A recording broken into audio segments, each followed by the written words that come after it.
fuck you doing? Remember that name? Good Pizza with 3 Z's, baby. 3 Z's. What's up, guys? It's your boy JP, Good Pizza. Yo, this week we got a very special guest. We got the homie Matt from Jersey in the building. Matt is my cultivating partner out in Jersey. He's holding it down for Cookies Harrison. We're super excited to get him on the show. He's got a dope story. We'll see y'all on the show, man. Peace, love, good pizza. So what's going on, my guy? Same shit. Fucking fresh off the plane from Jersey, man. What's good, bro? How you been, man? Yep, all good, man. So Max B, man. I'm fucking with that shirt, bro. You already, man. You already. Yeah, man. Big Avell, free with the wave guard. Yeah. What is that shirt, dude? Supreme joint, man. They had a limited drop, I guess, man. Apparently, from what I heard, up in New York, they had a big line outside the store, and you had to. They were going around asking people to spit a line, and if you couldn't think of a line, they kicked you out of the line and shit. A line from what, Max B? Yeah, you had to know a Max B line, yeah, because they didn't. I guess they didn't want people like trying to resell it and shit. Oh, no shit. Yeah. Damn. Were you in that line? Hell no. Okay, you got the resell. Line. Yeah. No. I got it fresh, but it was my one of my friends growing up. He was real big in like sneakers and shit, so he knows how to stalk the website. So he was stalking the website heavy. I got you. I fucks with that. So is this guy coming home or what? I keep hearing that. Yo, he's about to come home, son. Yeah, I think in November. November this year. Yeah, he's about to come home. Dog, I remember when that happened, man. That was a long time ago. I feel like. Shit, what was it, like 2010? Yeah, I think it was before 2010. They were in Jersey. They fucking robbed some dude at a hotel. His son, did he smoke him or he just shot him? No, it wasn't even him, right? So it was his man's. It was like his brother, his cousin or something, but he was fucking with some bitch, and she had hit Max and was like, yo, I'm fucking with old boy. He has like 30 racks on him. Motherfuckers got bands on him. So then Max hits his brother, and his brother goes down and duct tapes him up and ends up murking him. So at least that's the story that I'm aware of. Yeah. So he got hit with the conspiracy, and I guess on appeals. Conspiracy, yeah. But man, he got 70. That's 70. I know, bro. And he just came home off of 8 for the armed robbery and shit. So. Sheesh. Yeah, that's crazy, bro. Motherfucking menace in the streets, man. But it's good that he's about to be home. Fucking, I'm excited for the new music. Yeah, hell yeah. So, and just as a disclaimer, guys, you're gonna hear the word bitch a lot. He's from Trenton, New Jersey. They use that word like an adjective, a pronoun, a noun. It's a filler word. And only people in Trenton, New Jersey use the word bitch in this way. He means no disrespect to women. I promise. He means no disrespect to me or anybody that he's telling stories about. This is just how they talk. I promise you. So if you don't believe me, take a trip down to sunny Trenton, New Jersey. It's a beautiful place. It's friendly. You can go anywhere, no problems. Roger Gardens, Donnelly Homes. No, yeah. The projects are beautiful. It's just a welcoming town. You already. And they got good tomato pie. Chambersburg style, you already know. 90% of that was not true, just so you know. But the good pizza, yeah, we got some good pizza, though. But we got some good fucking pizza, you know what I'm saying? Bitch, they got some good pizza. Yeah. You know what I'm saying? How was that? How'd I do? That's what's up, man. So, yeah, we got Matt in the house, man. Matt is one of my new friends. Met him out in Jersey through Jordan and the Jersey crew out there, the Jersey Cultivation crew. He is responsible for all the good pizza that you have been smoking and enjoying in New Jersey, including this angel hair that I'm about to roll up for the first time. Because the last time I went out there for the drop, there was only Tre Bacci and Arancello available. So I didn't get to try this bad boy. I'm excited, man. So thanks for coming out, bro. Yeah, man. Pleasure. Thank you for having me. Yeah, hell yeah, bro. Hell yeah. We've been chatting, talking, chopping it up, man. You know, we're a year apart in age, and our timelines are very similar. We was into a lot of the same shit, just different zones in New Jersey and the East Coast when we were on our come up. You know what I'm saying? So, talking about the come up, let's hear your story, my friend. Let's take it back, son. Where you from? Where'd you grow up? How did it all go down, man? I'm from right outside of Trenton, across the Delaware, Morrisville, Pennsylvania. Okay. And yeah, I grew up there. What was it like there? What kind of town? What kind of PA town was it like? A lot of Jersey action, a lot of coming across the bridge. Yeah, because we were right across the bridge from Trenton, we had to keep an eye on our bikes because, you know, motherfuckers would come across the bridge trying to steal our bikes all the time. So we would have that popping all the time. We had a lot of like we were talking about earlier, the gang shit was big in my neighborhood. The open air drug dealing, I came up under that time, which I had a conversation not too long ago, man, and you're going to think I'm crazy, but I feel like the open air drug dealing, taking that away and making all the trapping go through the cell phone, it kind of fucked up communities, man, in a total opposite way. People would think, yo, you get the drug dealers off the block and the communities will flourish. But I feel like, especially in Trenton, I used to drive through Trenton or Philly where they were selling the drugs and people were out. Not only the drug dealers, but you had the women out to impress the drug dealers. You had the old heads out just on their stoop because there were other people out. It made an environment and it brought life to blocks. You go on these blocks now that the drug dealers aren't there no more, they're dead. You go to Spring Street, you go to any of the old drug blocks in Philly and they're dead now, man. And there just isn't that same life that there used to be. So you youngsters, bro, man, that don't know about the open air drug dealing shit, man, like it was a lot. Now you talking open air, like yo, it's block work. Like we hustling on the street, like on the block. Yeah. Like you don't We're know not just a on person. the phone meeting people and shit. Yeah. You don't know a person. You know a corner. You know what I mean? Yeah, for sure. Yeah, you know what? The same shit like I experienced when I went up to New York for 420 my last time. Like we did an interview on Bake Bodega's block on 187 Audubon. I saw that, yeah. And then like I went to, after the show, I was like, yo, Rube, we gotta go down and spin the block to my old Hayes block that I used to go to. 173rd and Audubon. We go by, tell the little story. You see it in the intro video, whatever. And like, bro, there wasn't a soul on the street. There was like, that corner was 10, 20 deep. Yeah. 15 years ago. You know what I'm saying? And that even seems like 10, 20, right? You know, maybe more. Yeah, maybe that's what more. I'm saying. You know what I'm saying? And it's not only the drug dealers, it's everything else, you know what I mean, that they bring with them. What you mean? Like the women, the fucking, like there are going to be girls. If you have drug dealers on the block, you're going to get the girls that walk, you know what I mean? Yeah. Like when you used to drive through these drug blocks, you would see a bunch of women. You would see old heads out. You would see, you know, the crackheads running around. There was just this fucking life activity. that's just not there no more. There's a lot of fucking activity. Exactly. Yeah, man. It's a new day, kid. So, okay, so boom, you're from right over the border. So that's kind of like Eastern PA, right? It's right over the border in Jersey. You got Phillipsburg on the Jersey side. You got Eastern on the other side. Yeah. So there's a lot of back and forth activity going on. Yeah. Cool.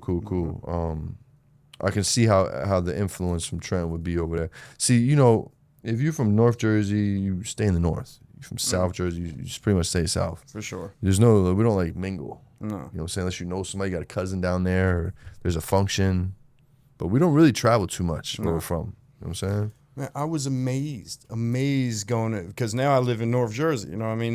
Because the facility and the dispensary in North Jersey. So I'm up in North Jersey now, and the things that I'm seeing, I'm like, yo, this isn't the Jersey that I know. I'm more of a Trenton, Camden, Ewing, those type of areas. Now up here, it's like you got backyards and front yards, and like it's a whole different feel. Man. Yeah, no doubt. Way nicer though, man. I'm amazed at how nice it is, to be honest with you. I never knew Jersey could be so nice coming up outside of Trenton. Yeah, there's some nice spots in North Jersey. There's some ugly spots in North Jersey too, though. For sure. You don't need to go there. You passed that. I'm too old for that shit. Too old for that shit, bro. I don't look for the hood no more. Nah, son. So how did it all go down, man? What was the high school like, man? What you was on in high school? Man, kind of bring us through that. I was the worst, man. My mom, God bless my motherfucking mom for putting up with my ass, man, because I was the worst. I graduated from a school that all I had to do was show up, had no homework. I could curse at the teachers. I could come high. I could do anything. There's fucking bitches outside school doing all types of shit. Damn. But it was just one of those schools that they knew that you having a degree would give you a better opportunity than to kick you out of school. Okay. So it was one of those alternative schools. But I was bad. I smoked weed at a super early age. I always was, like I was telling you before too, I always tried to grow weed, as you know, because the weed I was buying when we were kids, bitch, had seeds in it. So Yeah. So you've been growing weed. When did you start growing weed, and where were you growing weed, bro? Shit. I was.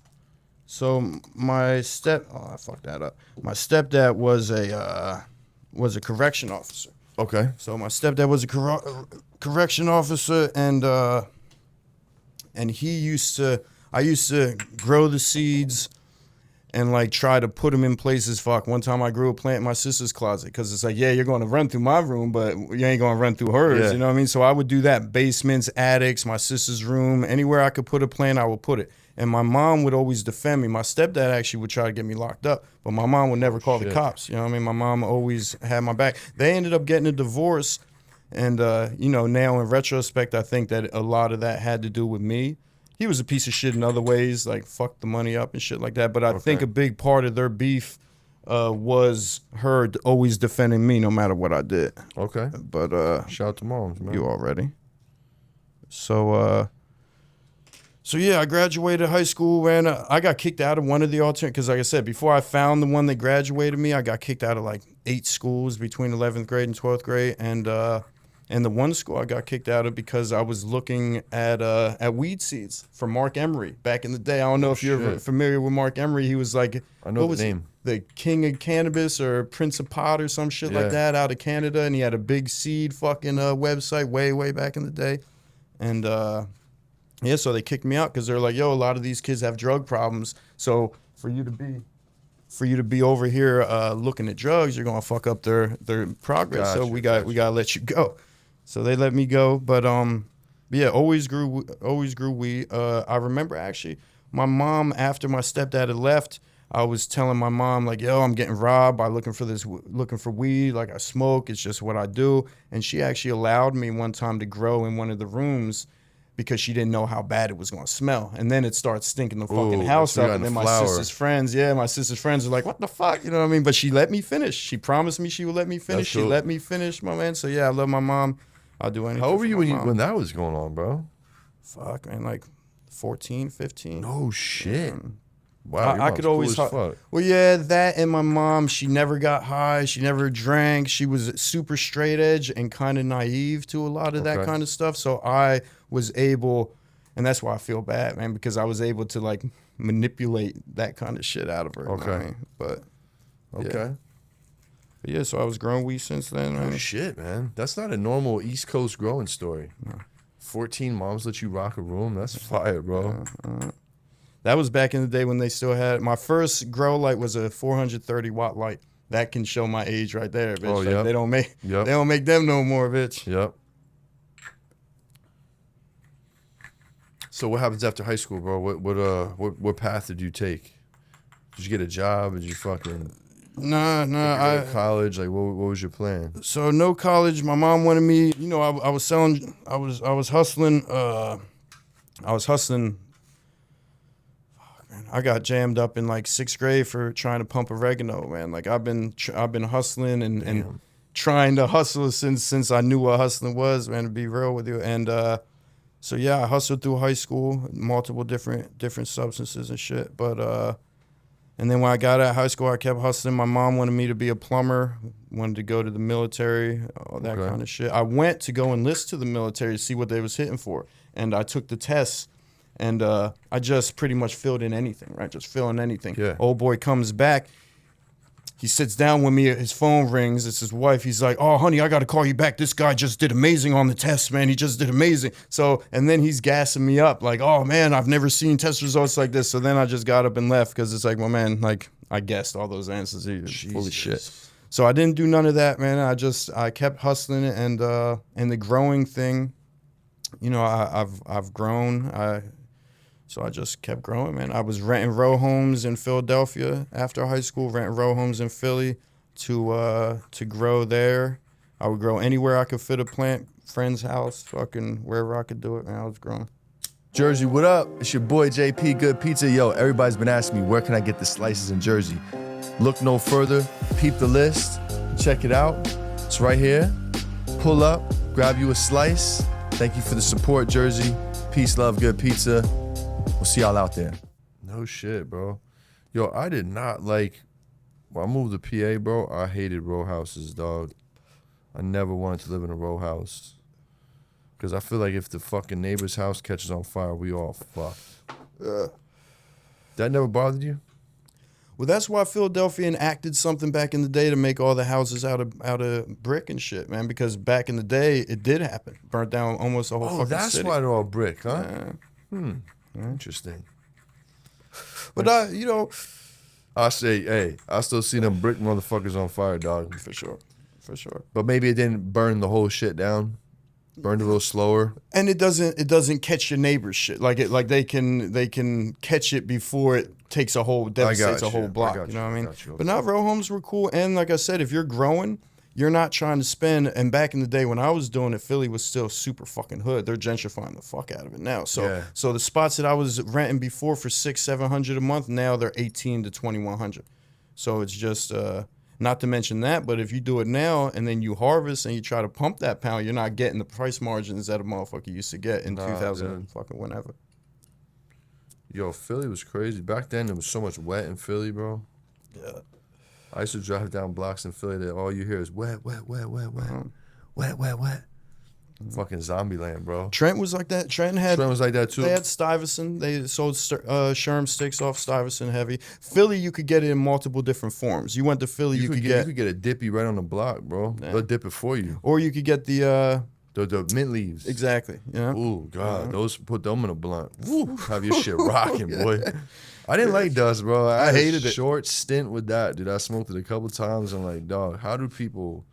How? Like, how do you stay on this, bro? Like, girls love it, man. Women love it, man. Yeah, women love it. Jeez. That's when the freak comes out, boy. Say word, bro. No, I can't. I don't know, man. But not to me. It's like a whippet. It gives you the wah wah like a whippet does. Yeah. But a whippet lasts 3 minutes. A Sherm, bitch, that lasts fucking an hour. That wah wah. And then you be so fucked up, you feel like it's never going away. Mm-hmm. Yeah, I'm cool. I'm not big on drugs, man. Contrary to what you might believe, I'm not really big on drugs, man. Like that's good. I get uncomfortable. Like I've experimented with shit when I was a kid, but the reason I never really picked it up as a habit was because I never really dug it. You know what I mean, nothing really. Good for you, man. Because you and me both know, man. It motherfuckers, it's easy. Fall off, bro. It's easy to fall off, man. All right, so you're in Philly blowing out row houses.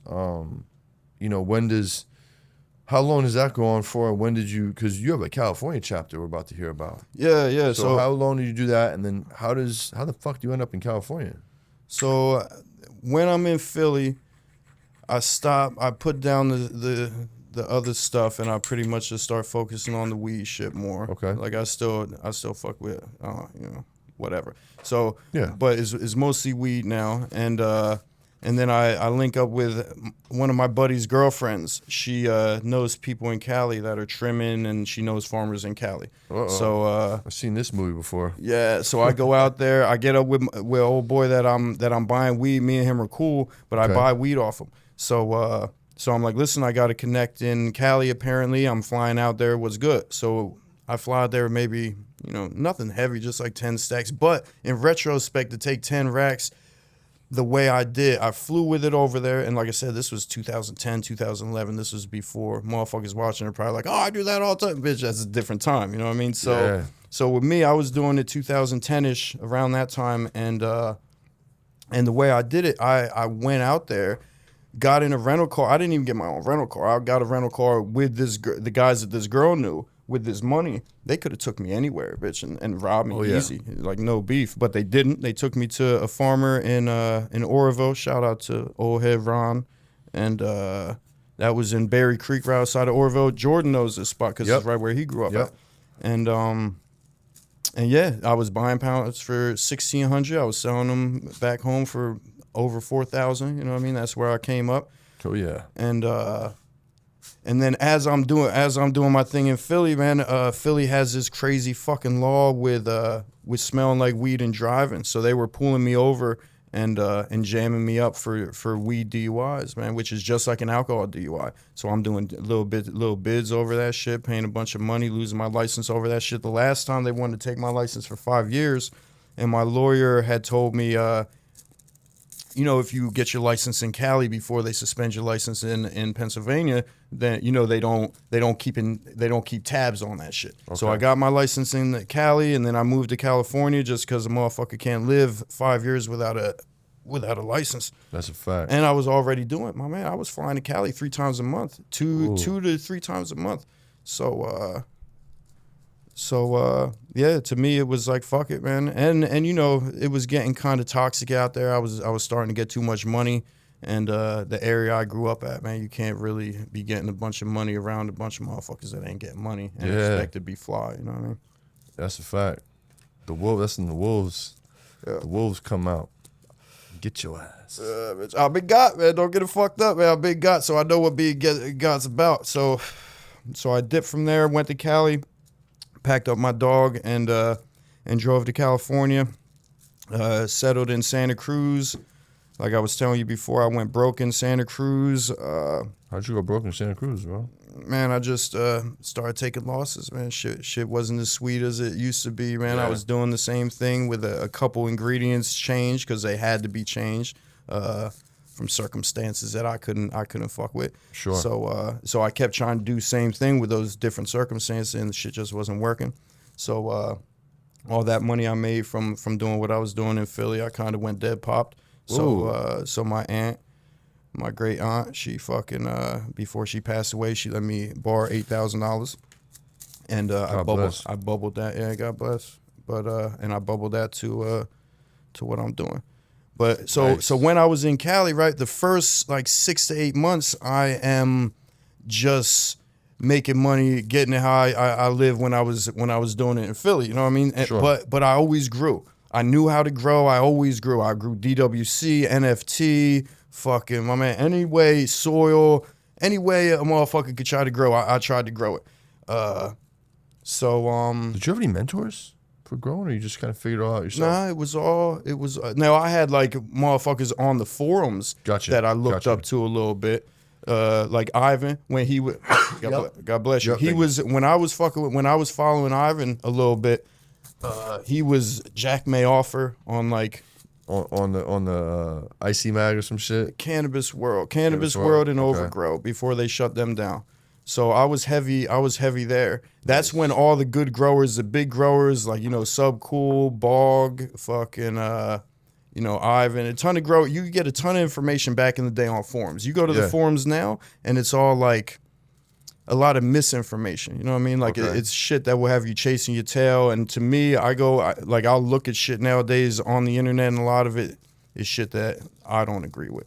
As a grower, I don't agree with that shit. But the way that I learned was from forums and stuff and trial and error. That's why I tell people now more than anything. A good grower, man, in my opinion, is somebody who's been growing long enough that they've seen everything and can adjust to everything. Because growing weed is more about adjusting to circumstances than anything else. That's what we were talking about before about I've never seen these college-educated botanists and horticulturalists grow super fire. Even though they know more about the plant and the processes than I do on a biological weapon or biological fucking level.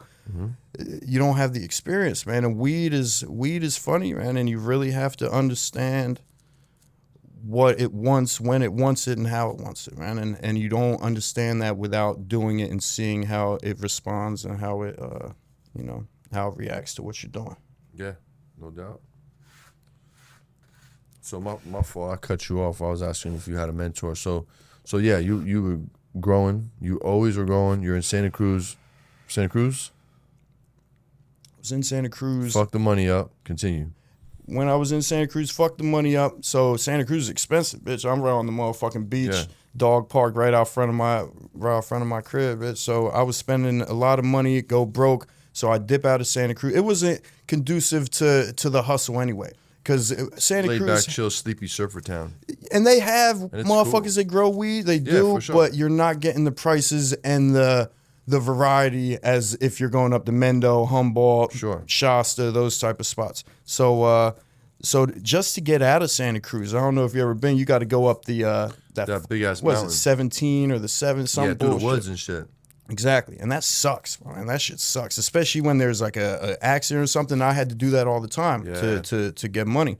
So I moved to Santa Cruz to Vallejo, and I love Vallejo, by the way. Man. Okay. Vallejo's the spot. They tried to warn me about how hood it was. I said, man, you know, this is regular shit. But so Vallejo was nice. It was cheaper, and it was way better location to NorCal, to the coast, and all that kind of shit. So I'm up in Vallejo for a while, and then I'm shopping in Shasta County. I meet some old head at a farm I'm buying weed from. Me and my buddy buy from him a couple times, and then he's like, yo, I'm too old to be doing this. Would you guys want to grow on the farm? So that is my first introduction, and this is probably around like 2013. Okay. So this is my introduction to full-term growing. Okay. So we're doing that. That shit works out. We make money doing that. I get russet mites the first season. That murder's like, I don't know if you're familiar with russet mites, man, but they're bad motherfuckers. Relentless. Boy. Yeah, they're bad. All over your roots, fucking shit up. Can barely see them. You can't see them. They taco your leaf up. They fucking give you those straight crow tacos, feet real heavy. They eat the inside. Yeah, it's gnarly. So yeah, that's the first grow. It wasn't perfect, but like I said, that as a grower, I'm learning off that shit. Now every time after that, I know what russet mites look like. I catch them before it's an issue. Like that's the type of shit, man. Yep. So bang, I grow for this dude, man. He ends up robbing us, saying he's taking the load across after he's done it before, but he says, oh, I got stopped at a heroin checkpoint in Ohio. I said, my man, there's no such thing as a heroin checkpoint, motherfucker. What? So yeah, but whatever. What am I gonna do? He's like 70-something years old. You got me. Whatever. You feel what I'm saying? Keep it moving. You know, hustling and all this shit, man. It's about taking losses and being able to be fluid. In my opinion, it's about being fluid and being able to get back, man. Trying to get the comeback. Yeah. So he got me.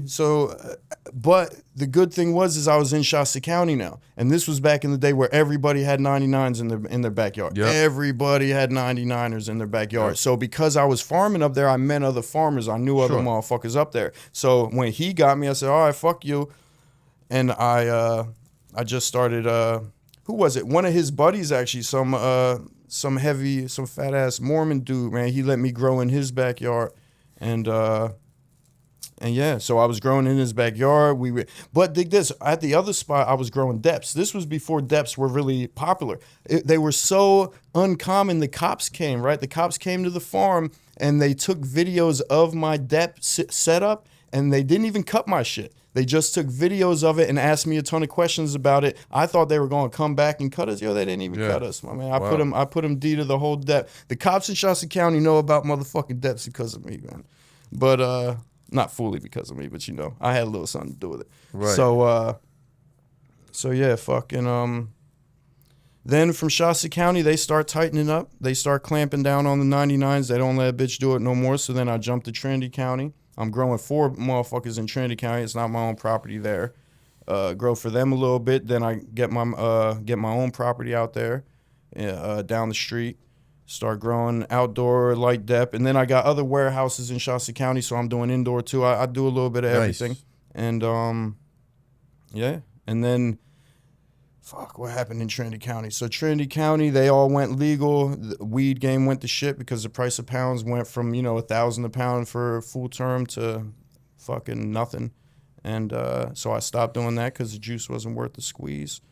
And yeah, I went to Mexico. I lived in Mexico for a year. I thought I was going to retire in Mexico, but things changed. My buddy was doing really good. Shout out to Eric, Heady Heads out of NorCal, out of Redding. He came really big in the legal scene. He said, yo, I could put you in play on this legal shit. So I always wanted to give it a try to be able to grow weed and not worry about getting chopped and shit. So I started growing in Vegas. Legally, I grew in Vegas, and then we left Vegas. What was that like? What was that like growing in Vegas and living in Vegas? Oh, Vegas was fly. Yeah? I thought I was going to hate it. What was your life like? Well, I was married at the time, and okay. I had my dog. My dog was still alive, but my man, I was able to get a house for like $2,300 with a pool in the backyard. Nice. That was like fucking nice. I had crazy access to the airport because the airport's like the middle of Vegas. Yep. So crazy access to the airport. The food is good. Fucking El Gordo Taco in Vegas. Taco stand, man, fucking crack. So yeah, Vegas was cool, man. I really like Vegas. The people I work with, one of the best teams I ever worked with, man. One of the best, in my opinion, as far as like the way they work, you know what I mean, and the way that, because Vegas is a fly state, man. Because Vegas is I want to sound like an asshole for saying this, right? But Vegas is like an employer-friendly state. So in Vegas, the people can get fired for. They don't got to be written up a ton of times, you know what I mean? So there's this, in the back of their heads, they're like, yo, I can't show my ass because they're firing me, you know what I mean? So when I worked in Vegas, man, all my workers were, I don't know if that was the reason, but they all worked like they gave a fuck, man. So I love that. But yeah, so Vegas was fly. I didn't think I was going to like it because I'm not really big on that type of shit. But no, I really like Vegas. And then Were you an Atlantic City guy? I've been. Did you have some wild nights in AC? I had a couple, man, growing up for sure, but me being an old motherfucker now, man, I'm not. Yeah, for sure. Curious. AC's nice. AC's cool though. It's not like Vegas is way cooler than Oh, AC. bro, you go to Vegas once and AC is just a shit. It's never the same. Yeah. Oh, so you used to hit Vegas? Oh yeah, you probably did Vegas or not Vegas AC. AC heavy, bro. I'm an AC veteran. Get out of here. Bro, I've been going to AC since fucking 2005, 6. So like Borgata Mondays and shit like that? No. Weekends, bro. Weekends. I wasn't in there during the week. But like when the Trop used to be popping, when the whole strip used to be popping, before the recession, before the '08 recession, when the whole town was alive, then one by one, dude, this strip is a ghost town now, bro. Do they still knocked have out all the casinos. Do they still have the mall there? Like with the high-end mall? You remember AC used to have that shit? Yeah. I don't know. Well, I know they But I didn't remember have it. Like 10 years ago, they didn't have it. All I know is we was up, somebody had some cool sunglasses on when we left. You know what I'm saying? It was always, we always hit that shit if we came up. But yeah, man, continue. I was just curious. You said Vegas. So after Vegas. No, AC's cool. What's up, guys? It's your boy JP Good Pizza. Just taking a quick second to shout out my sponsors over at Grove Bags. Listen, it's an exclusive proprietary bag, and here's why we love them. Let's talk terpene preservation. This is the best environment for storing your cannabis. It keeps your cannabis at 58 to 62% humidity at all times. It's like your cannabis is living in San Diego year-round with the best weather. Terpene and flavor longevity. That's important. It inhibits microbial growth. No mold, Kujin. Let's talk light protection. UV rays and good pizza don't mix. It also increases shelf life. Guys, if you have your flower in a dispensary, please use Grove Bags. We all know that stuff sits sometimes. This is gonna be your saving grace for flower that sits on that shelf longer than it should. Don't mess around with the pizza. Use promo code GOODPIZZA with TreeZ's. Tell them Good Pizza sent you. We'll see y'all back on the show. After Vegas, man, I went to Desert Hot Springs. Oh, shit. To work for the same people I worked for. Shout out to Tommy, super fly boss, man. I really like working for him. But yeah, then I went to Desert Hot Springs, ran like a 600 light or some shit like that. I forget how many. Oh, damn. Yeah. Well, fuck it. The spot that I left, I only worked there briefly. But the spot I left before I came to Jersey was like 900 lights or something, man. So. Oh, shit. So. But yeah, that's what it was, man. My whole life has just been growing weed, man. It really, I tell people, man, I don't really know. If I didn't have weed, I don't know what I would do because my whole life is just growing and like I can manage teams doing anything, sure. But as far as me doing shit, man, I don't know how to do shit other than grow weed. Man. You ever have any other jobs? What was your first job in life? When I was young, I worked for the borough of Morrisville under my uncle for one summer, and then I worked at Friendly's as a cook for like 2 years. But I was hustling. I didn't even collect my Friendly checks. I was mainly just there because my mom wanted me to have a job, and I liked the job. It was a fly job. I really like working as a cook, man. You always had new waitresses coming in and out, man. A lot of social interaction, and you're getting a lot of sales. And my manager let me trap out of the Friendlies. Oh, let's go. So it was A1 for me. What a friendly joint. Yeah. Fucking friendlies, man. Best ice cream, my man. Best ice cream. Ice cream's pretty good. I wouldn't say the best, but it was pretty good. Best fucking ice cream. was pretty I good. stand by. That's what's up, man. That's what's up. So this fool's been growing forever, bro. So that's dope. Like for an East Coast cat to have been growing that long, that's really cool, man. How did you? Okay, so don't let me get too far ahead. How do you and Jordan meet? Or are we not there yet? No, we're pretty much there. All right, so flow until you and Jordan meet. I'm curious about this, and also tell that story about what happened to you up north. Oh, you want to hear about that shit? Yeah. All right, I heard you. Oh, that's gonna be fun. All right, so I'm in I call it LMI. I'm in Desert Hot Springs. I'm in Desert Hot Springs growing for, like I said, I'm still growing, in my opinion, for my buddy Eric. But I got that boss Tommy that I mentioned too. So I'm kind of growing for both of them. You know, I just grow. So after that, or while I'm doing that, I see Jordan on Instagram, right? I see Jordan on Instagram asking, and I've heard of Jordan, you know, when I've run in some of the same circles in Northern California. Mm-hmm. So Jordan knows some of the same motherfuckers that I do. So he puts out, but I never met Jordan before. But so he puts out like an ad on Instagram, like a video ad saying he's looking for people in Jersey. And I always wanted to get back, man. I would always tell my buddy, like, yo, we got to get to the East Coast. I would love to be back home doing what I do now. Mm-hmm. So I really, when I put out the my application, it wasn't really even an application. It was pretty much, yo, this is my name. I know these people, you know what I mean? I know Bear from A Golden State. I know my boy Eric from Heady Heads and a couple other people. And because he know those people and he knows the standard that they grow, for sure, but so me and him have an interview. We talked for like an hour. It's a really good interview, but what they're offering isn't great for me because I have somebody that I've been working with, man, for like 8 years. He's like my son. Shout out to motherfucking Alec. So he's like my son. I've been working with him forever. I taught him how to grow. He could run a facility himself. You know what I mean? That's how long he could run an outdoor. Sure. He could run a day. He could do whatever. So I need him with me. I can't take a job and leave him wherever. You know what I mean? So I tell him, Jordan, I can't take the job. My man, I would love to take the job, but I can't take the job. So that's that. And then like 2 or 3 weeks later, Jordan hits me up like, yo, you know, man, I've been really, you know, the interview that we had, man, I've been thinking, and I want you to tell me what you need that would make you want to take this job. So then I just tell him, man, I should ask for more money on some G shit. I should ask for more money, but I always ask for more money. Yeah, I fucked up, man. I really fucked up. But fuck it, man. So I was so happy that he even doubled back. You know what I mean? That made me feel that made a motherfucker feel like yeah. So, but once he said he would allow Alec to come on and he agreed on what Alec was going to get paid, then yeah, it was money. So you and your partner came? Yeah. Oh, cool. That's the old boy that you had met? Yeah. You met. Oh, no shit. Yeah. Cool, man. So he's my young boy. But that's something else I should have asked for, man, to get my moving fees, bitch, because I paid dumb money to move from SoCal. But whatever. Like I said, I'm super happy now. I love the situation now. I love being back home. The weather, the seasons are nice. The food is nice. You actually get good Italian food, man. Yeah. That's nice, man. That's a beautiful thing, man. Yeah. Yeah, when Jordan, Jordan helped me get the East Coast Jersey deal, right? I was like, bro, who the fuck's growing our weed, bro? Like, who's this guy? You got a guy, right? He's like, yeah, I got a guy.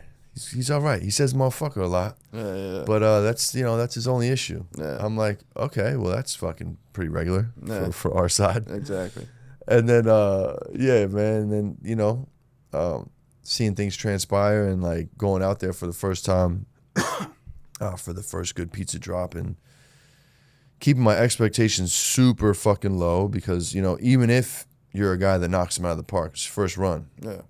I have little to no expectations. Just as long as the shit lights on fire and gets people high, I think we're gonna be good. Yeah. And has a little flavor, we're cool.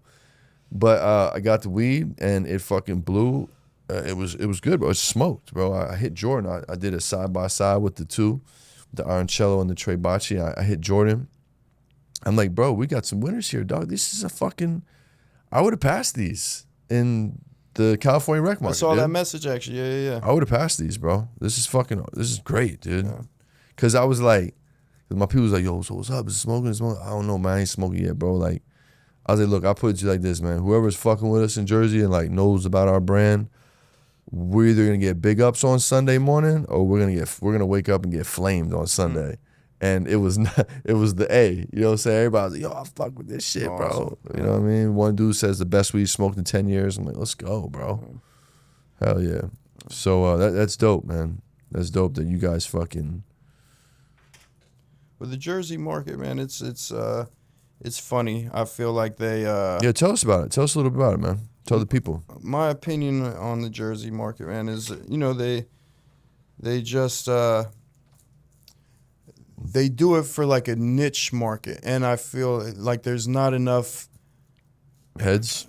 No, it's not about the consumer. It's about what I think not the growers, but the businesses think that the consumer wants. Like they think, oh, it's Big East disconnect. Coast, it's South. Yeah, they're connecting with certain. The thing with the Cali market, right, is if you want anything, almost anything, you could go into the dispensary. Yeah, is it heavy on the candy, on the purple candy gas? For sure it is, but that's because that's kind of what the consumer want. But if you want gas, they got that too. They got sativas, they got tropical shit, they got all different types of shit. The fruits, the gases, the candies. They're touching all the palettes, you know what I mean? And they're even hitting some palettes that motherfuckers don't even know that they had. So the Jersey market, I'm seeing a lot of like older strains. Like some people are still growing like Gorilla Glue super heavy and like my man, and that's one of the newer older strains. I'm talking like I think there are AK-47s lingering around. Whoa. Like you have joints, but good AKs.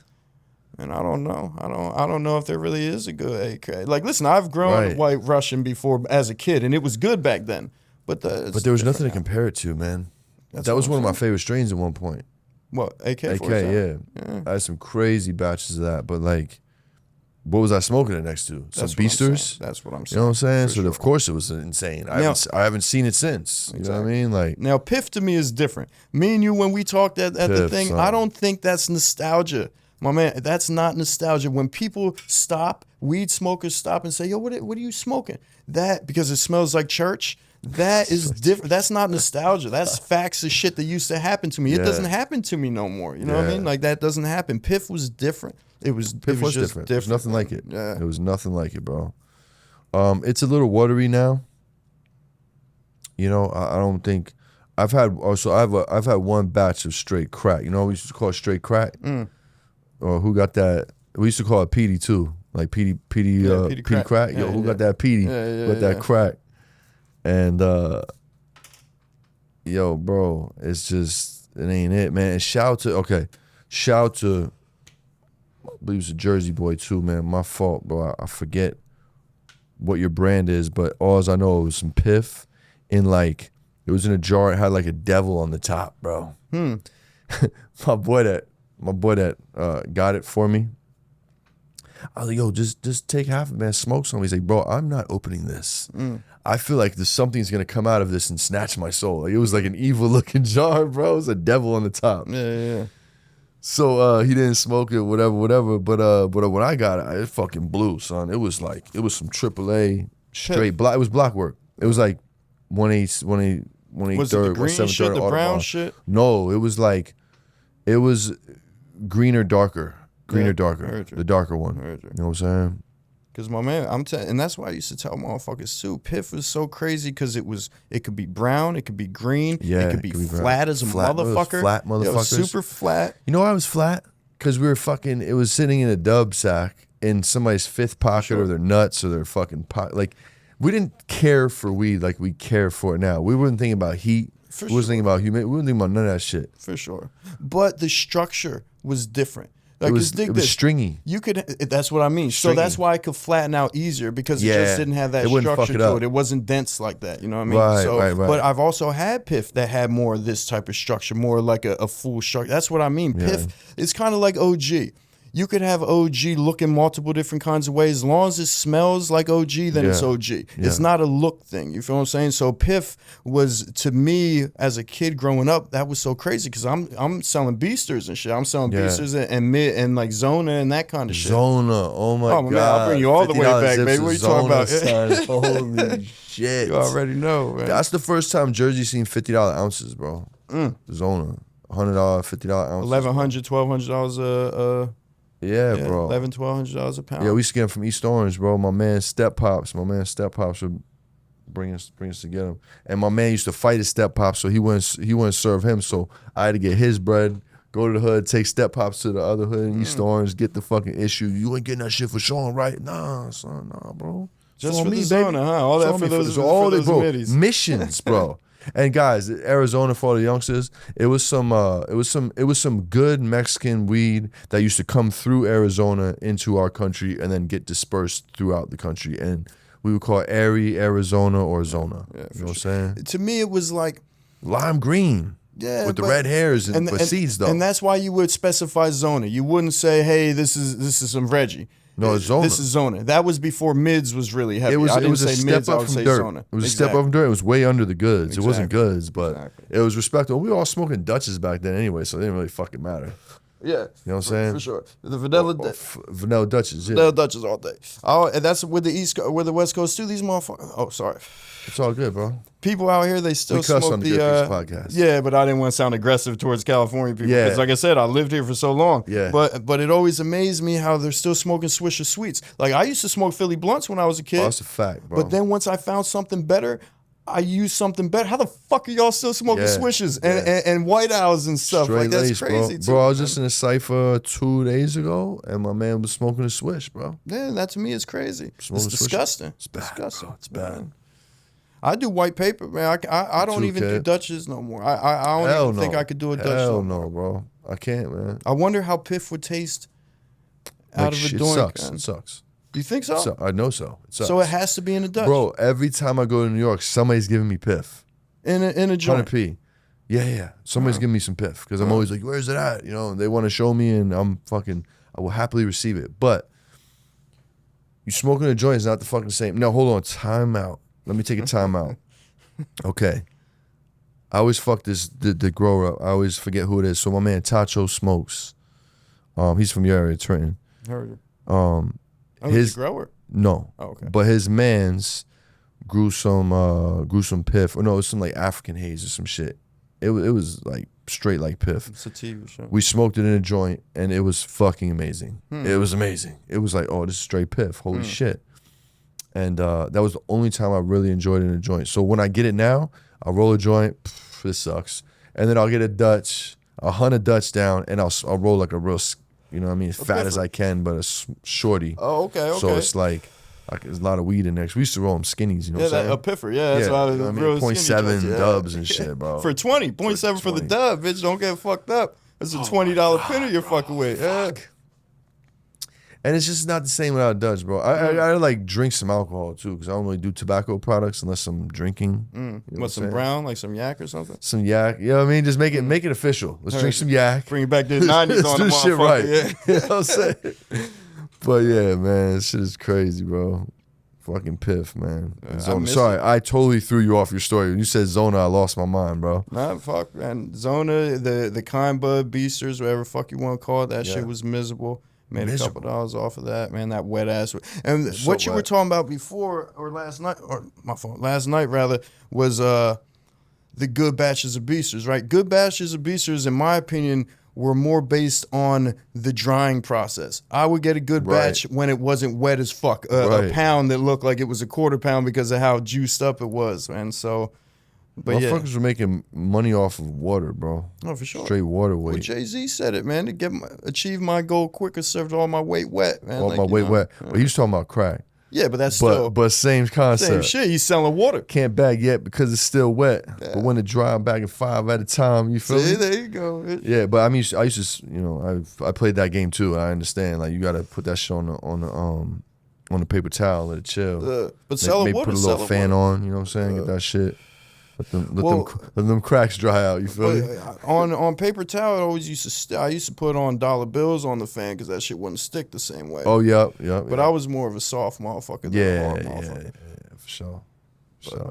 This is another life, guys. This is another life. Yeah, a couple seasons ago. It's just what I saw and her happen, man. I don't know it's if allegedly. it It's alleged. It's all alleged. But man. I forget what I was saying. Yeah, so went from that, and like I said, I was selling that so young. I remember a motherfucker giving me quarter pounds a zona for 300 for the quarter pound, and I remember how corny I was, man. I used to like try to cut my weed, man. Not cut it, but I would take the stems. I would take the stems and I would cut the stems up and distribute it throughout my ounces and shit because I was like, man, I'm paying for it. Y'all motherfuckers are paying for it. Same so shit, bro. Already, man. I would never dare to do. You ain't gonna see no shake in the bag, nothing, bro. I wouldn't even buy it. Like, yo, bro, clean this up, bro. For sure. Clean this up. There's hella duff on this bag, bro. But if I'm buying back in the day, if you're buying shake, I'm putting a little bit of shake in every ounce and distributing it properly. The stems, big dumbass stems, I'm going to cut those down. And it was some bullshit, man. Like, I shouldn't have did that shit. But I was like, fuck, 12, 13, 14 years old, bitch. I'm just trying to get mine. That's what I used to say, bro. I paid for it. You going to pay for it, bro. Exactly. So I got to take the L. And it's like, dog, it was just so fucking... Dog, it was so scarce on the East Coast back in those times, man. Everything was so scarce, bro. I loved it though, man. It was perfect to make bread because if you was that guy and you had plugs and goddamn, you could take over a town easily. Scarcity is a motherfucking. Now beauty. It's fucking. It's just a polar opposite world, man. Well, that's a good thing with what's going on with the strains that that's going on now. It's not in everybody's dispensary, man. You can't go to any dispensary and grab your shit, man. Was in like 6 or 7 places now. Nine stores. We're in 9 stores in Jersey, yeah, and it's like, and it's so. I'm not gonna say easy, but it's not a huge challenge to get dope genetics over there that nobody has. Yeah, we have so much shit. Like our old shit's new to a lot of people out there. You know what I'm saying? Like, oh, word, I can just give you these 3. I got another 10 coming. Well, that's what my whole problem is that when you look at the menus of these Jersey people or of the Jersey brands, you see a lot of people growing the same genetics, which to me is just, you're grabbing the same clones off the same nurseries and you're just giving them the same version of work, man. And to me, the consumer wants to touch different bases, man. And another thing, man, the Jersey doesn't really touch on the purple weed. That's what I'm bringing back. I feel like, there are certain brands that do it, but you go to, they're growing green weed, which I love green weed. Yeah. And but you have to have, you got to have fucking choices, man. The consumer needs choices for it to flourish, man. So. Absolutely, man. Absolutely. I mean, it's the same shit here, bro. All the production weed, all the facilities got the same shit. It's the same shit in the clubs. Bunch of renames, re-rocks. You know what I'm saying? Yeah. It's the same thing here, bro. But shit. The people that are winning, same here, are the people doing the work, hunting, 100%. Breeding, hunting. Bro, that's all we do is hunt. These last 2 years, all we do is hunt pot beans, bro. And then and that process takes fucking forever.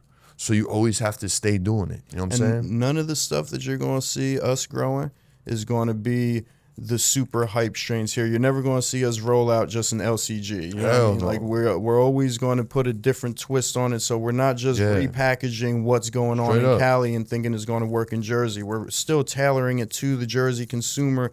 And I'm not knocking the weed in Jersey. I'm knocking the lack of access to different, more up-to-date flavors. You know what I'm saying? So I'm trying to give motherfuckers up-to-date flavors. There are people selling Super Boof like it's some new shit. You know what I mean? And you can't package Super Boof like it's a fresh new strain. You know what I mean? Like, so that's really where I'm at with it, man. I'm trying to give the consumer a better, up-to-date fucking absolutely taste. They fucking deserve it. Jersey, you deserve it. For sure. And we're coming with the terps. And like you said, bro, like we're not just gonna hit them with candies, bro. That the Tre Bocce is the closest thing you're gonna see to a candy that we're gonna drop. And I had to do that because no, I'll give you something else smoking, bro. You've been smoking. I had to give him some candy, you know what I'm saying? Because there's still a fucking demand for it, you know what I'm saying? So it's like, yeah, take your But listen, even the Tre Bocce isn't. It's not a straight candy. It's a candy cross. Well, it's not just an LCG. It's still a twist on it. You know what I mean? Exactly, it's a twist. That's not what it says. Let me tell you what that is real quick. I believe this is pressure. No, that's the lemon Lulu from Oh, I'm gonna try Exotics that. That's the 916. one I wanted. Bro, I'm telling you right now, try this shit. Yo, my bro Exotics killed this shit, bro. Yeah, that's what I'm gonna try. Bet. So what's the next? Oh no, any crazy stories on your come up story? Any like near death experiences? Any wild robberies you care to share with us? Like, I know all the years of moving and shaking, you had some wild shit happen. You care to share light on any of those incidents? Maybe we could teach the kids something. Yeah, well, the one, you know, the way we came up, man, it wasn't really, you know, I chose my path. I never want to make it seem like, you know, oh, I came up outside of Trenton, so I was down bad and came up in poverty. Like my parents, we weren't balling, but you know, we definitely, you know, we were all right. So me doing what I do, I chose it. You know what I mean? I know what comes with it. I saw what comes with it. Me being a white motherfucker in an area that isn't it's predominantly white, my town, you know what I mean? But it has, it's mixed, especially back then. Now it's mixed more too, but it was just a different kind of mix back then. So being a white kid choosing the path that I took to try to make money the way I made money, it was, I never just stuck to white kids. I always had black friends growing up. I went to schools with a lot of black and Puerto Rican kids. So I've always flowed, you know what I mean? I don't really, you know, I just flow the way I flow, man. So I've been robbed before because I picked this path of hustling, you know what I mean? Growing up, me hustling in an area where it was predominantly black drug dealers, a lot of times, you know, like I was telling you last night, I would be looked at as food in certain situations a lot of my life. But fast forward, I just wanted to say that just so you get an idea that I understand what I was doing, and I've dealt with these situations all my life growing up. So the guns and all that, getting beat up and robbed and shit like that's something that I dealt with.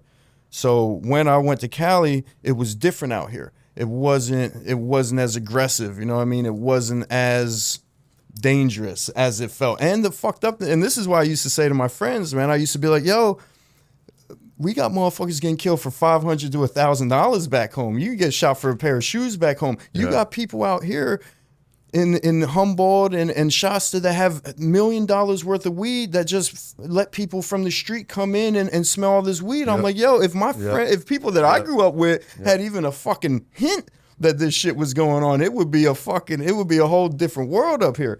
So you know, being in Cali at first, it was sweet, man. It really set me at ease. So, you know, but I'm still moving like somebody from the East Coast. I'm still moving like, you know, like militant. It could happen anytime, bitch. So you got to know what you're looking at. So I've avoided a lot of situations just by not being a dumb motherfucker. There are certain times where I knew what it was going to be before it was, so I got up out of there. But that one situation that you're referencing, there was a guy that I dealt with out of Baltimore. And I dealt with him because he was somebody had tossed him to me. Say, yo, he needs this. I've dealt with him a bunch. He's good money, and I trusted the dude.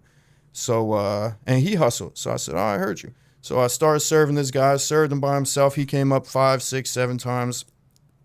Never had no problems. He comes up the last time with somebody, which he never did before. Motherfucker never came up with nobody. He always came alone.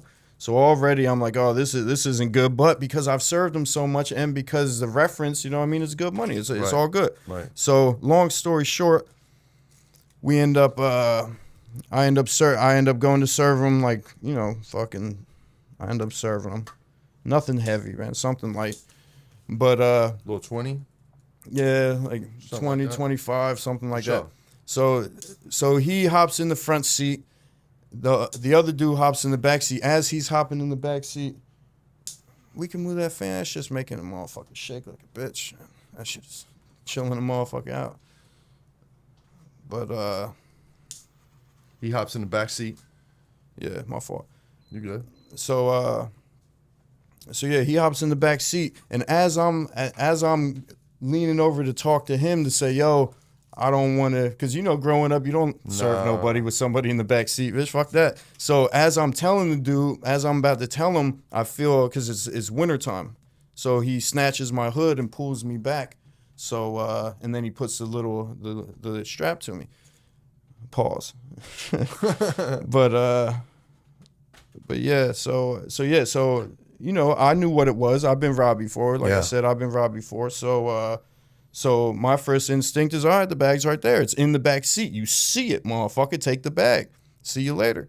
This motherfucker wanted to zip tie me and toss me in the back seat, and when he did that, the one dude that started hitting me over the head with the gun, so I'm bleeding, right? So they drive me around the Best Buy a couple times in my own car, in my SUV. They drive me around the joint in the SUV. So when they park and actually get out and take the bag, for one, dig this, man, you ain't even gonna believe this shit. So they leave a pound, which is whatever, you're rushing to get out, but you kidnapped me and drove me around, but you don't even get all the pounds. But all right, so they leave a pound in the back seat, but old boy leaves his phone and his driver's license in the back seat of my motherfucking car. Damn. Right? So, and dig this, and even all through all this, I'm not thinking about police, you know what I mean? I'm thinking about, damn, I'm fucked up, I gotta go home and tighten myself up. So, but they zip tied me. They left the motherfucking zip tied. Yeah.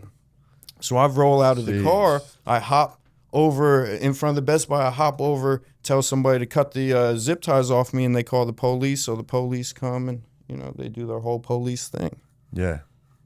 And they find the pound, cell phone, and the wallet, bro. And if you're a robber, just take the shit, my man. You don't got to beat a bitch up, man. You don't got to kill a motherfucker. Man. Yeah, don't do all the extras, bro. Do what you're supposed to do and get the fuck out of there. And just be ready, though, because karma's going to get you.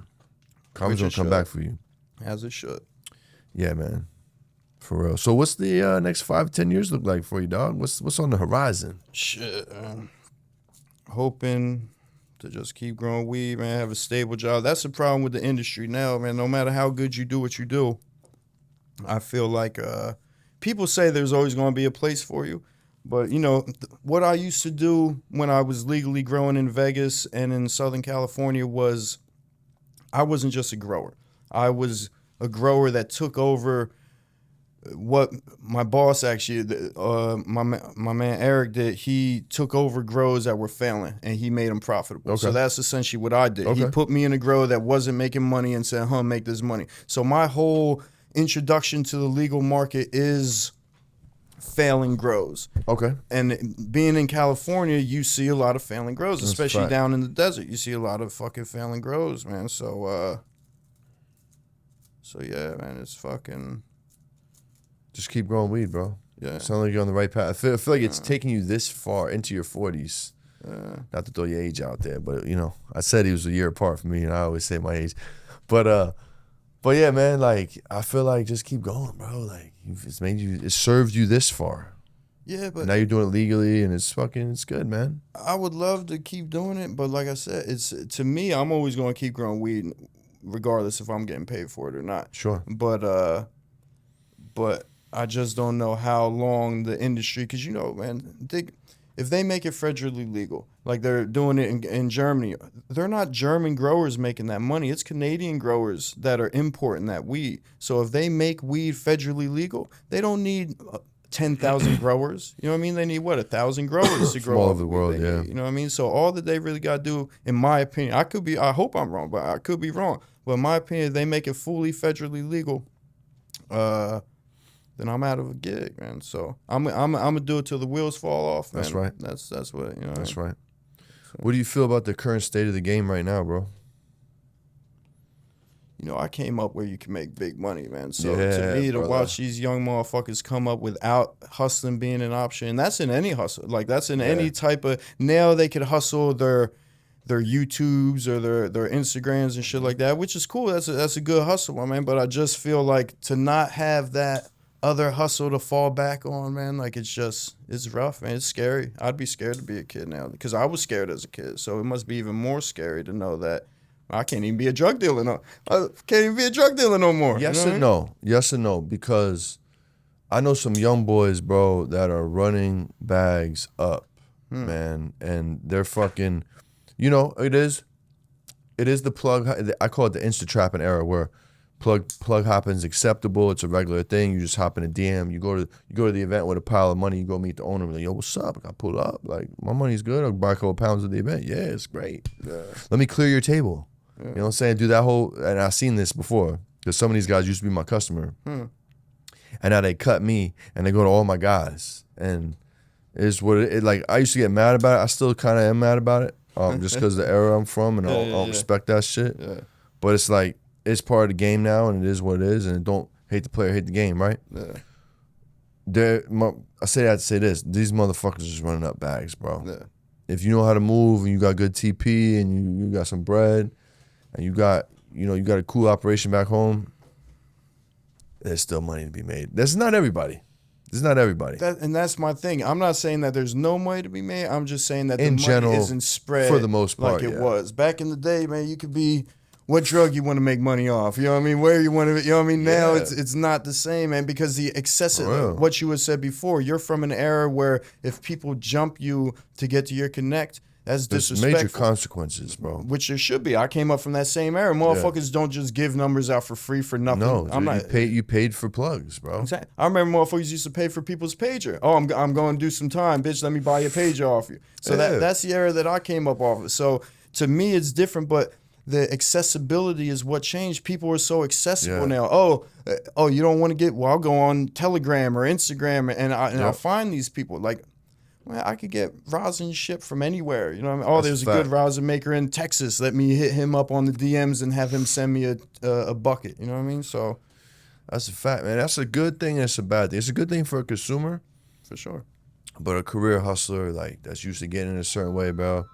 You better fucking adapt and adapt fast. Yeah, that was my bad. You got to call on line 3. Yeah, my bad, man. Yeah, just kill that shit. My bad. Yeah, man. It's different, bro. It's different. Yeah. What are you gonna do?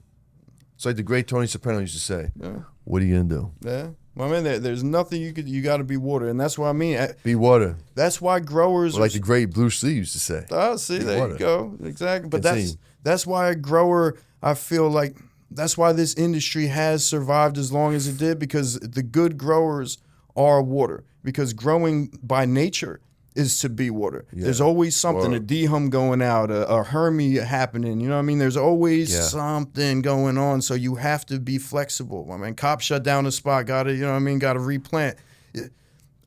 You have to be so flexible that transfers over into everything you do. I'm water in everything. Relationships, I'm water in everything, because growing has made me that cool, man. That type of motherfucker. Yeah. No, I dig it, man. I dig it. What is the cannabis industry, or what should the cannabis industry know that you know, or what are you calling bullshit on out there that you see on the regulars? As a grower, right, I feel like, right, this is a golden piece of information. I'm happy that you asked that, matter of fact, because it's a super simple motherfucking answer, right? I'm going to tell you this simple answer right now. You got to stop letting these fucking consultant, dig this, man, consultant, and I know I'm going to get hate for this, a consultant is a motherfucker that can't do. You feel what I'm saying? If you're just consulting and you're not running, now dig this. If I'm coming at you to consult me on some shit and you're successful and you want to help a motherfucker, that makes sense. But if you're just a businessman opening up a facility or opening up a business and you're paying some dude and his credentials aren't successful credentials, oh, I turned 70% of my flour into hash. Well, man, if you're telling me that you can't sell your flour to the consumer, you understand what I'm saying? So because I had a buddy, I almost got a job in Jersey in Cinnaminson. I would love to shout this bum motherfucker out, but I'm not going to. So I almost got a job. He know, if he sees it, he'll know who the fuck he is. But I almost got a job in Cinnaminson, right? And I gave this dude a bunch of free game because I thought I was so locked in, right? And fucking damn, I forget where I was going with that shit. Oh, okay. So the problem is, right, is that when he needed funding, he went to he got funding by some rich dude, right? And the rich guy started getting consultants in from Colorado. Okay. An old boy that he was getting telling me these things, and as a grower, I'm like, my man, that don't make no sense. Everything he was saying didn't make no sense to me, right? So I'm like, man, he must not be successful. And so then I start asking him about his business, and he's you know, he's telling me a bunch of bullshit about, oh, I make 70% of my weed in the rosin or in the concentrate. I said, my man, well, you don't know what you're doing. So I didn't get that job, but whatever. So the answer to your question, I'm sorry for going off, but the answer to your question, man, stop getting these consultants that don't run super successful businesses, man. Right. Stop letting growers that aren't super good growers design your fucking multi-million-dollar grows. Yep. If you have and this goes for shit I've seen in Vegas, this goes for tons of shit I've seen in Cali, and it goes for shit that I've seen in New Jersey, because I've seen multiple facilities in Jersey. And I can walk into these facilities and say, yo, a real grower did not design these grows, man. Like the lack of certain integral things of a grower, man, that these things don't have, or just like the HVAC, the way they do their HVAC setups and shit. So yeah, man, the big industry, man, you got to do way better with getting real growers to design your grows. You do way better. Like not to cut you, but like a Dave from Preferred Gardens.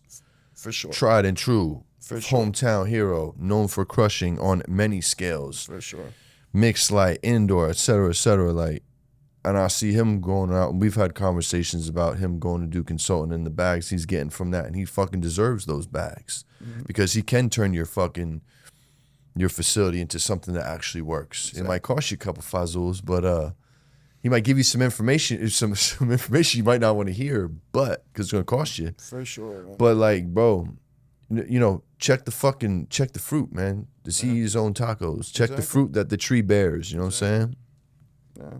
Yeah, I feel that, bro. If you could change one thing about the industry, what would it be? Probably that, man. Yeah. Probably. As a grower, all I want is a facility that I can, you know what I mean? Like I'm cool with problems. I'm cool with dealing with problems, right? But I need facilities that can hit my parameters and do what I need them to do. And I feel like for motherfuckers to be spending tens of millions of dollars on these facilities and they can't do these principal things, these basic fundamentals of what a grower needs, that needs to change. For sure. Because you could have the illest race cars driver, but if you're driving a Honda Civic, you're not winning the race, my guy. You know what I'm saying? Sometimes you're in the wrong vehicle. For sure. You know what I'm saying? Now, my friend, we're going to take it to your top 3 strains of all time. We're going to go one old school, one new school, and one desert island strain you stuck on an island with for the rest of your life. Man, you know, it's fucked up because I definitely thought about this, man. Like when I first knew I was doing the podcast and I had them, but now I forgot That's all right. about that shit. Those answers change. Nah, for sure. So, all right. So the desert, what was the first one? Some old school, Piff. desert island, new school. You got Piff, like I said. Old school? Sure. Yeah, Proper. Piff for the old school. You already know. Answer. It's definitely Piff. The new school. Well, the Desert Island joint, man, that's 41. I can smoke 41 all day. 41, and that's basic as a I sound like a basic motherfucker, right? But 41 is you can't go Great wrong batch with good 41. 41. And what's the other one? New school joint. New school, something new you fucking with. Oh man, let me see.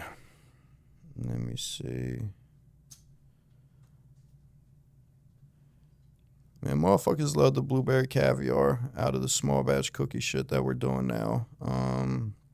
My favorite out of that shit. But to be honest, the rising of that fire. Oh, you've had it. I need to get me. Stingy gave me some. Oh, get the fuck out. Yeah, I need to get on that. And that would be a good wash. I was telling the motherfuckers. I was telling them you need to do a smush of that, bitch. But yeah, solid lineup. I like Gary Payton, to be honest with you. Gary Payton's probably my new school one, even though it's not super new school. That's man. okay. People say Skittles for new school sometimes, so yeah, we'll take GP. Sure. Yeah, it's all Gary good. Payton. If there was a strain you could bring back, what would it be? Piff, or a real sour, because every sour, my man, I don't give a fuck who has it. There is no real sour. That $20 a point fucking like 5, you know what I mean? $20 a point 7, that real sour, that real old school sour where it's dense. It's not that fluffy shit. That's California. I remember sour being like harder. Not super hard like cookies, but it was more denser. The sour nowadays is just super fluff. That's a West Coast sour. I'm talking about East Coast, like real East Coast diesel. Can we just have a moment of silence on the podcast for Sour Diesel? Oh, I'm pouring for it, man. We're back, folks. Just how it was only right. It was only right. My East Coast cuisine here, and sour comes up. It just hits different. Grab one of these. Yeah, grab one. Actually, hit this fried chicken first, though. Yeah, Hit that fried chicken. joint. Let me know what you think. You can ask it too, bro. It's about to drop. You know what I'm saying? That's what's up, man. I appreciate that answer. Let's talk weed etiquette, growing etiquette, whatever that means to you. What is your cannabis pet peeve? What grinds your gears?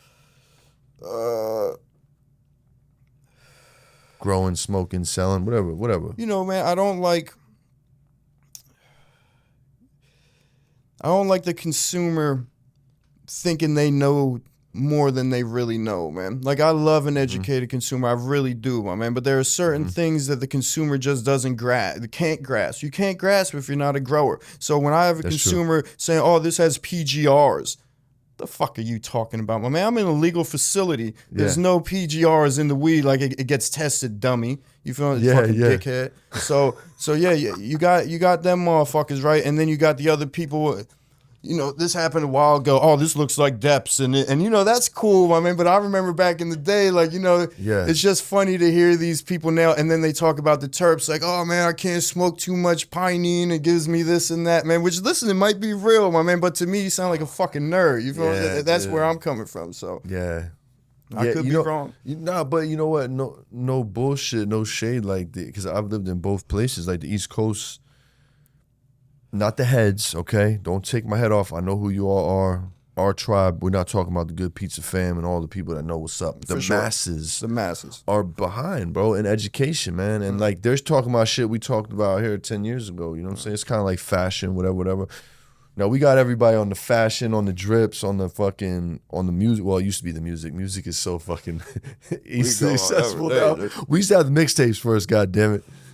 But like, with the weed education, it's it can be cringy. You know what I'm saying? Because you're an East Coast cat, right? Like me, you move out here, we get gamed up so fast because this is our life, and we're already seeking knowledge and shit, and we're ready for it, and we learn all this new shit, and you're like, you go back home, you're like, no, bro, we had it all wrong, guys.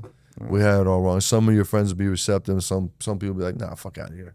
I would like pinene and linalool and fucking myrcene. Yeah, it's a myrcene. Yeah, they love the myrcene, man. Man, they love that shit. Okay, cool. You want myrcene? Got you. Copy. I tried it. Listen, we had this conversation last night. You, me, and Jordan. Yeah, you just got to try to, my man. I'm a grower. I grow for y'all. I do it for y'all, man. You know, I'm just trying to help y'all motherfuckers out. So whatever y'all want, I'm gonna try to give you. And that's another what I like to think of as a talent that people like us have, because we used to be hustlers. Like, it's like Hair Club for Men. We're not just, you know what I mean? We're not just the makers. We're also the you know, whatever the fuck that is. But so yeah, I feel like it gives me at least a better pulse on what I want to grow, because I feel like that's what they want to grow. Where you have a lot of these other people, they're like, oh, is this what the consumer wants? Well, let's grow it. Well, as a grower standpoint, you need to acquire the strain, you need to mother it up, you need to cut it, then you need to grow it. So by the time that you're actually getting it into production, that wave is kind of gone, man. You have to be on top of these waves. You have to be a trendsetter more than trying to chase the trends. Because to pop out new strains, not even a new strain, to run a new strain in your facility, it takes time. You got to mom it out. You grow one, make sure it don't hurt them. Then you got to mom it out, veg it, run it. And this is months. You know what I'm saying? And you know what? And shout out to the people that do know what terps they like, and that give them the actual effect because of the knowledge that you did the knowledge. You know what I'm saying? Like, shout out to you, but most people don't. To be honest with you, man, I'm just saying I don't follow that shit. You know what I mean? No, and to me, flavors. when you start talking it, that's not my language. You know I know what I mean? terps make me feel like. No disrespect, though. I know what terps make me feel like, bro. Certain strains, I'm like, oh man, that's good for this. That's good for that. That's good for me. And that's nice with coffee. I've been recently getting into that, like having my morning joint with coffee. You know what I'm saying? Is that a strain thing though, or like do you look for those? No, it just so happened to be the lemon strains, bro. The lemon strains go crazy with coffee, bro. Okay, just throwing that out there. Yeah, nah, for sure. Well, man, I used to smoke Piff with that mango naked juice all the time. I mean, I used to blow it and take my sips, and it was just a nice blend. You know what I mean? Nice. So everybody has their thing, man. Everybody has their thing. Yeah. Hell yeah. Where's your favorite place to smoke, bro? In the whip, man. Whip, hell yeah. That's why I kept catching those DUIs back That's here. right, that's right. I caught him in Cali, to be honest with you. I did No some jail shit. time in Cali for weed DUIs. Damn, yeah. dog. I be blowing, bitch. Yeah, I be blowing. Yeah. And guys, leave it in the comments how many times he said bitch in the conversation, man. You're going to win some. Leave it in the comments. Oh, man. It's good to have T-Town in the house, man. Shout out my sister Candy, a girl that I hold near and dear to my heart, man. We went to college together and shit, man. Candy with an I, real name. She's one of Trenton's finest. You know what I'm saying? You used to call her Lil Kim. She used to have mad different color wigs, bro. Pop out a different color wig every day, son. Give a fuck. That's Trenton. Yo, she was the illest, man. Put it to you like this: when Raekwon and Ghostface came to our school for the concert, she was on stage with these ninjas, bro. Swear to God. Bro. I swear to God. That's what's up. No, Trenton. Yeah, she was cool, man. She was cool as fuck. Yeah. What is your favorite song to blaze to, or what you got in the tunes while you cruising, smoking? You know, man, Otis Redding has. I've been heavy on Otis recently, man. He has old this, school on me. Okay. Yeah, this like Come Home joint. He has his new Come Home one. Not new to me. You feel what I'm saying? Come Home. Real big on Sam Cooke, man. I love Sam Cooke. Really love that. A real good Sam Cooke one, man, that motherfuckers don't really know. That's Where It's At. That's where it's at? That's Where It's At. Check out That's Where It's At by Sam Cooke. That's a classic, man. And I love finding those type of joints. Old jewels. Exactly, man. Because they're usually better than the ones that you a motherfucker for. You know a motherfucker for certain songs, and then you start listening to them, and you're like, yo, how did I not hear this one before? You feel what I'm saying? So, and that's the same with Otis. You find some joints from Otis where it's like, yo, how is this not one of his top 5 songs that you hear? Yeah. But you know, I fuck with Bob Marley heavy, Peter Tosh. I was real heavy into Bob Marley. He's the one that got me playing guitar. I play guitar a little bit. Oh, no shit. I do a little bit of guitar because of Bob Marley, Redemption Song. I wanted to learn that intro, Nice. so I picked that up. I listen to a lot of rap, you know what I mean? But it's not heavy. It's not a lot. I still listen to Jimmy. Jimmy still puts out hard shit. His new shit is still hard. Same with Styles and the Locks. That shit is still hard, man. So you know, but to me, man, music is a way to like amplify your feelings. You know what I mean? Sure. When I'm trying to be on some fly, chill shit while I'm driving and smoking, it's gonna be R&B or Bob Marley. If I'm on I'm trying to get money and make moves, then it's gonna be some rap shit. So everything has their place. I like jazz. I like fucking old rock and roll, Rolling Stones and shit. Like I love it all. You got a good range, kid. I could do everything. You from the 80s baby though, you know what I'm saying? So your parents probably listened to some shit, grandparents, and then what you grew up on, you know what I mean? No? My parents listened to the... Oh, my fault. My parents listened to the wackest... Well, my mom, I don't really know what my real dad listened to, but my mom listened to the wackest shit. She was like James Taylor and John Denver, like corniest of the corny shit. I acquired... All my tastes come from environment. They come from growing up. So... yeah, I dig it. My brother, totally different music. My sister, totally different music. Yeah. You know what I mean? Totally different situations. My brother works at a water filtration plant. My sister's a nurse. They don't even smoke weed. You know what I mean? Look at you over here, the black sheep. Always been, man. Me too. I've always been a black sheep in my family. How many brothers and sisters you got? One little brother. Oh, heard you. Yeah. Oh, he's an overachiever? Nah, he's trying to figure out life too, man. He's doing good, bro. He lives in Brooklyn. He's a New Yorker now. He's been in New York for a long time, bro. Oh, sweet. He loves it out there. You know, he works for the city. You know, lives a pretty cool life. Sweet. I love his life, man. Brooklyn's nice, bro. He lives in Bushwick. Shout out to BK, my favorite borough. The best country in the world, Brooklyn. You know what I'm saying? But all those boroughs are like that. Queens is like its own little joint. Yeah, you know what I mean? Like, for sure. It's all... If all you guys go to New York, man, don't stay in Manhattan, man. Go explore, man. For sure. There's some dope little neighborhoods. For sure. In other boroughs. For sure. You know? Yeah, man. What's your favorite stoner food, bro? Stoner food. Fuck, I don't eat when I smoke, man. Smoking stops me from eating. What the fuck? Yeah, it just stops me It from used to do that to me. Well, when are your munchies kicking? What you fucking eating, kid? I don't have no munchies, man. I have to wait till I'm not high to eat. But dig this, when I do, I would say those pliables, the mango joints, those shits are crack. I fuck with them heavy. So, What's your like middle of the night? You're a scumbag. You know it. You're creeping through the kitchen. Oh, You cheesesteak. see that shit's going okay. down. I'm It's- a DoorDash motherfucker, man. I'm a cheesesteak on cheesesteak DoorDash late night savage. When bro. I stay at my mom's yeah. crib in Morrisville, man, they got Steve's Steaks out that bitch, which is a fucking good Damn. cheesesteak, and I'll DoorDash that bitch. Fuck that thing up. Hell yeah. It depends where I'm at. I've lived in so many different spots over the past like 15, 20 years, man, that when I was in Mexico, when I was in Vallarta, I had the fuck is that, man? Pastor. The Pastor tacos, where people think they have Pastor out here, and it's just different, man. It's not. Now, when I was in Vegas, that El Gordo taco spot in Vegas, and it's in San Diego too, that's Pastor, but man, I haven't found like really, really good Pastor than that. So when I'm in Mexico, it's El Pastor. When I was in Vegas, it was El Pastor. When I'm in Cali, man, it's a burger. I was getting fat as a motherfucker in Cali, fucking up burgers, man. Yeah. And now I'm in Jersey, North Jersey, and like we talked about before, I don't want to get into it, but I lost. Yeah, don't come on my weight. show disrespecting North Jersey, dog. That's what we not gonna do. Yeah, so I don't agree with some of your North Jersey. Okay, you know what? Let's take it to Jersey real quick. Sauce or gravy? I'm sauce. Attaboy. Pork roll or Taylor ham? Pork roll all day. Yeah, I don't do Taylor ham. Same here. Yeah.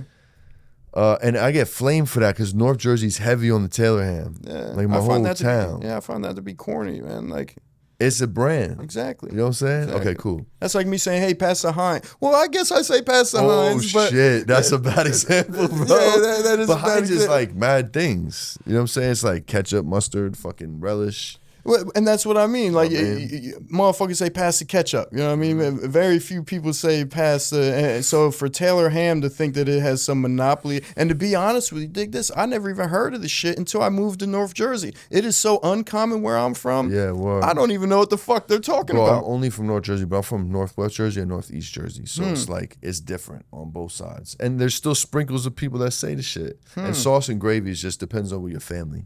You know what I'm saying? In my opinion. Yankees or Mets or Phillies? Phillies all day. Fuck. We went into this. Okay. Cheesesteaks or pizza? Cheesesteaks. Yeah.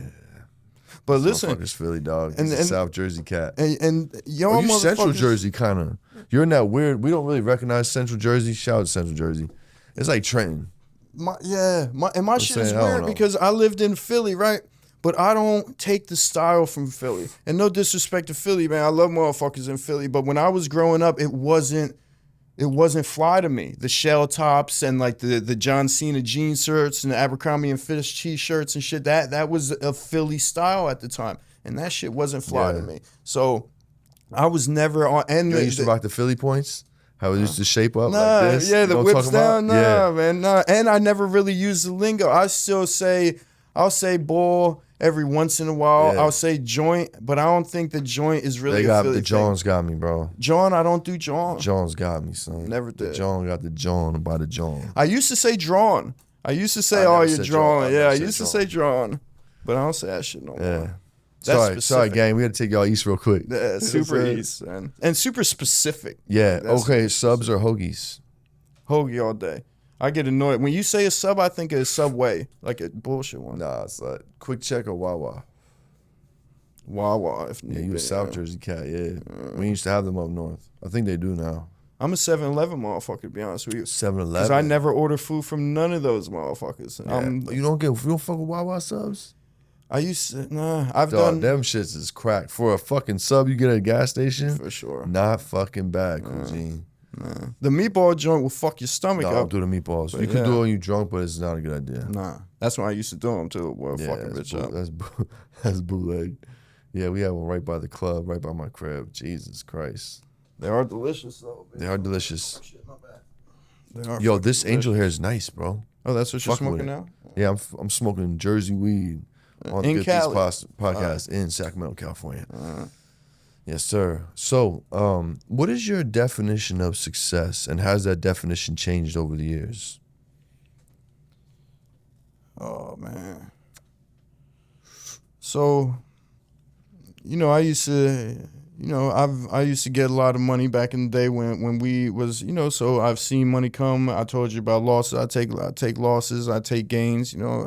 It's an ebb and flow of life. Oh, like I said, this is the life that I chose, man. I'm always self-aware and conscious. Even as a child, I was conscious enough to know what it was. And I always thought to myself, man, my mom works.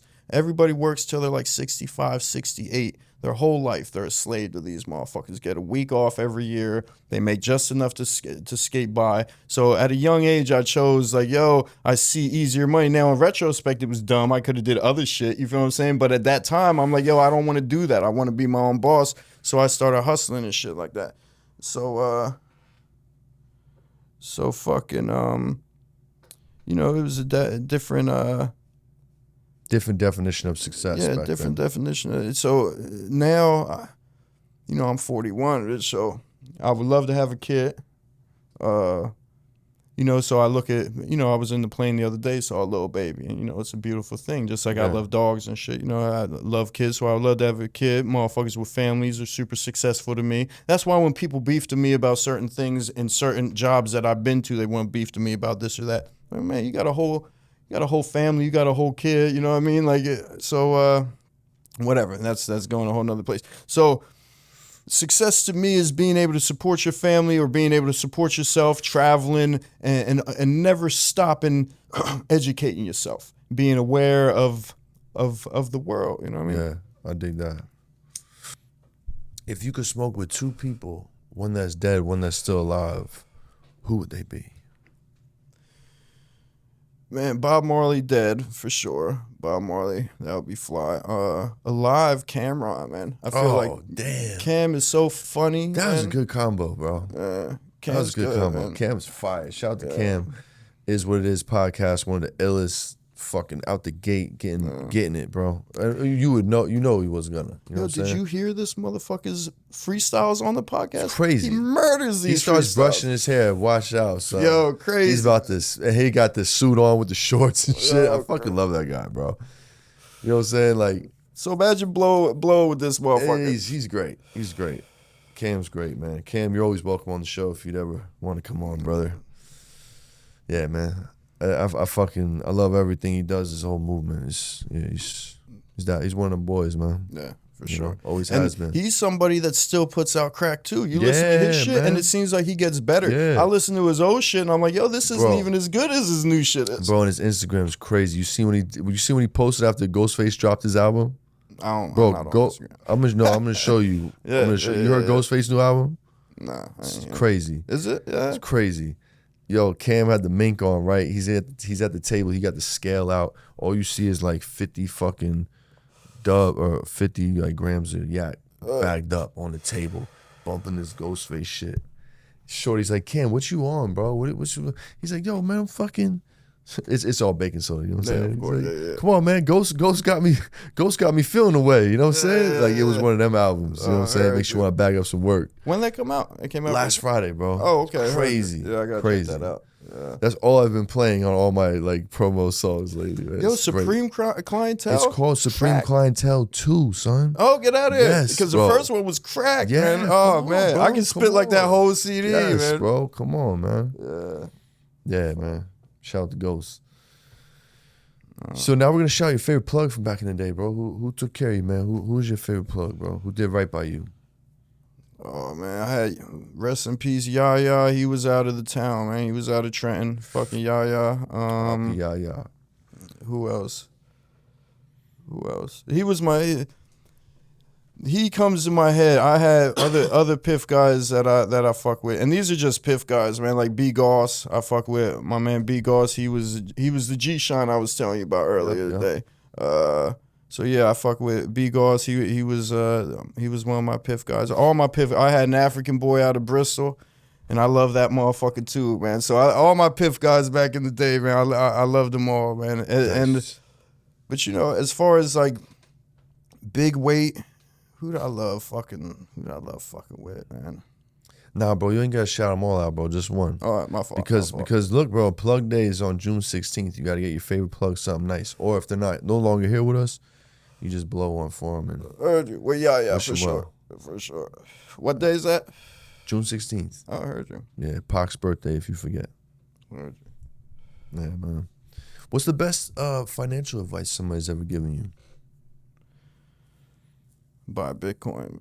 Back in the day, bitch. They Did called you? me back in the day. Yeah, bitch. Nice. I bought my shit back in the day. Let's go. You still got it? Yes, sir. Fucking Dig let's this, go. man. I would have lost it because I was a little fucked up at the time, and I was like, man, Bitcoin. It was when Bitcoin was chilling. I'm like, man, fuck this shit. But I had my shit staked in Genesis, right? The fucking Winklevoss, and they got shut down for a year, so they froze my Bitcoin. There was a time where I thought I was gonna lose my Bitcoin, right? But they froze it, and thank God they froze it, bitch, because I might could have sold it. You know what I mean? And so I didn't touch it. And then when they gave it back to me, man, I said, oh shit, I'm good now, bitch. I'm just gonna let that shit chill. Yeah. So yeah, Chill. so I'm chilling. Yeah. That's a beautiful thing, man. What's one of the hardest things you ever had to overcome, bro? All right, I got you. My bad for taking so long, man. I had to think on that bitch, right? So I wasn't gonna let you cook for too much longer. I heard you. Well, all right. So the toughest thing I had to overcome, right? That was the loss, right? The loss I told you about. Some fat motherfucker, man, that I knew forever. That motherfucker got me for. I'm not even gonna mention how much, but he got me. He told me it would make your stomach turn. It's a mean one, boy. I got for real. So that was tough for me to overcome, man. But when that happened, the thought of that was when I was going to Mexico. That was when I sold all my warehouses. I didn't have no more outdoor spots. Like I had no wave no more. I stopped almost all my wave, right? Almost all my wave. The majority of my wave was done, right? Done splashed out. So then this happened, right? And I'm like, fuck, man, what am I going to do? Like, I'm still good, but like, am I really good? You feel what I'm saying? Like, you never know. Like, so to overcome that and go to Mexico, man, and be able to be where I'm at, man, like that was a tough spot in my life, man, where like I had to stop smoking weed for a little bit. Like when I went to Mexico, the main reason I stopped smoking weed was because the weed in Mexico is muy mal. But also because, man, when I would try to smoke, I would think about that loss and think about like money and shit like that. So I stopped smoking weed for like a fucking year. I had to baby it back. When I came to Vegas, I couldn't even smoke weed in Vegas. I would take a couple of hits with the guys and I would like freak out paranoid and shit. So I had to baby it back to the way that to the man smoker I am today. Yeah, you know no what I mean? doubt. So no doubt. Good for you, man.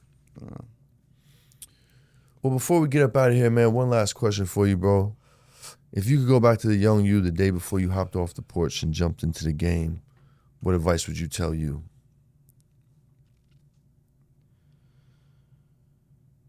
Man, you know, when I started growing weed and shit, man, like I really didn't do it for no money. I really did it because I fuck with weed. Ever since I bought the Dr. Dre Chronic album with the pot leaf on it, man, like ever since I knew that there was something you could smoke and feel high off of. Ever since that day, man, there was something that attracted me to weed, man. And when I first saw it, like when I used to buy weed as a kid, right? Everybody else would just be like, roll up. I'm actually looking at the weed. I'm trying to understand what weed actually is. You know what I mean? Oh, it's a plant, but what part of the plant? I've seen a ton of plants, bitch. They don't look like this, motherfucker. So I was always on that type. People used to call me Matt Green. They used to call me weed scientist. Like I had a lot of, like my, and this is what I'm saying, that like my existence isn't all that great, man, because like I've traveled and I've got money. So I'm not saying that I'm fully one dimensional, bitch. I know a lot, but like when it comes to really who I am, I'm a grower over everything else. You feel what I'm saying? I'm a motherfucking grower. That's what I do. That's what I've always done. So, and even as a younger me, man, like before I thought that I wanted to grow, man, I don't even know what I used to think, bitch. So I would just say, man, grow, motherfucker. Just keep growing. You grow as best weed you can, and you learn as much you can while you grow. And the plant will teach you things that's not just about plants. Like I hate to sound corny, but it will teach you things that will help you in life. No doubt. So, that's a beautiful motherfucking thing. It's a beautiful thing, man. That's good pizza, bro. Well, thank you for coming through, my friend. It's been dope getting to know you on the show. You already. You know what I'm saying? You already. Good to have Jersey in the building, PA in the building. Where can the people find you, man? If you want to be found. I don't know if you want to be found. I'm in Jersey, bitch. Come holler at me, man. You already. He's in Jersey, bitch. Come holler. You already. No doubt, man. Well, yo, you already know, man. Good pizza. We got Matt in the building. He's in Jersey, bitch. Come holler at him. You already. Thank you for all the Patreons for the support. Thank you for everybody that subscribe on YouTube. If you haven't yet, please subscribe. Check us out in all the clubs in California and in New Jersey. We're in 9 locations.